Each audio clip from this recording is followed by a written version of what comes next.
Pour nous, le responsable moral de tout ça, c'est El Hadj Abdou Rasmane Sana. Le problème, il y a une seule solution qui puisse faire grandir tout le monde. Notre pays a des lois. La communauté musulmane a un statut. La communauté musulmane a un règlement intérieur. Le Burkina Faso a une constitution. Et la constitution dit à l'article 21, la liberté d'association est garantie. Quand une association se forme, elle s'administre d'elle-même de par ses statuts et son règlement intérieur. La communauté musulmane a appliqué strictement son statut et son règlement intérieur pour aller à l'AG extraordinaire de Bobo-Dioulasso les 28 et 29 octobre. À cause d'un dysfonctionnement constaté,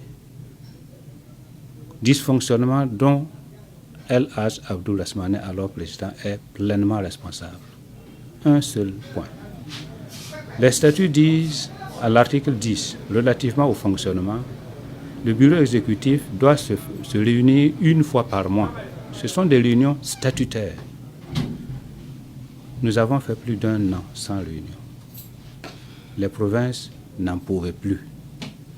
Plus d'une trentaine de provinces ont réclamé des explications en vain et ont fini par demander la convocation de cette Assemblée générale extraordinaire. Ça, ce sont nos statuts. Les convocations, alors qu'il était président, ont été remises à El Hadj Abdou Rasmane Sana. Il a bloqué. Il a commencé à sanctionner des gens. On lui a dit, tu ne peux pas sanctionner, il faut appliquer les statuts. Article 50 et suivant, il faut convoquer un conseil de discipline. On lui a remis, par voie d'huissier encore, rien. Jusqu'à l'instant où nous parlons, il n'a pas réagi. Nous sommes allés à l'AG. On l'attendait au moins pour que, face à face, on s'explique, qu'on ait la réconciliation. En vain, il n'est pas venu. Mieux, il est allé ester en justice contre notre Assemblée générale extraordinaire. Il a perdu. Il a fait appel. Il a perdu. Bien avant l'AG, le ministre a mis la fédération entre nous. La fédération a édicté une décision de 13 points. Nous étions prêts à signer, sans changer une seule virgule. Il a refusé cette médiation. Alors aujourd'hui, son mandat est fini, le récépissé est périmé depuis le 6 juin 2020.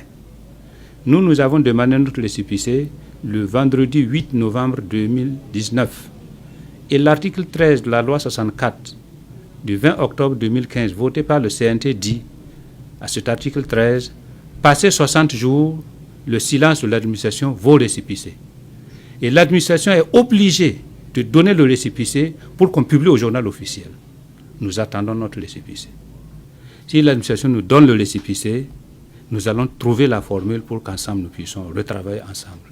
Mais s'il continue de bloquer, on donne raison à Abdou Rasmane Sana parce qu'il dit « vous n'avez pas de récépissé ». Mais il ne reconnaît pas que lui n'a plus de récépissé. On le laisse, il continue d'occuper la grande mosquée, de faire ses communiqués, de faire prier ses imams, qui continuent de proférer des menaces, qui continuent de diffamer les autres. Est-ce que c'est admissible? Nos jeunes n'en peuvent plus. Nous les avons retenus en vain.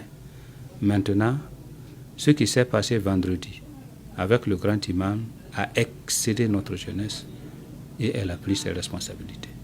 Nous ne pouvons pas condamner ce qu'ils ont fait. Nous ne pouvons que les féliciter, les encourager, parce qu'ils ont agi dans l'ordre, ils ont agi dans la discipline, ils ont agi dans le respect de tous ceux qui sont aux environs de la mosquée. Personne n'a vu sa boutique violentée. Aucune personne n'a reçu une gifle. Aucune personne n'a été injuriée. Ils se sont mis à l'intérieur, ils ont changé les cadenas, la police est venue, la BAC est venue, ils ont donné leurs conditions, ils se sont repliés à la demande de l'autorité et ils attendent que l'autorité décide. Si l'autorité administre convenablement, le problème est fini.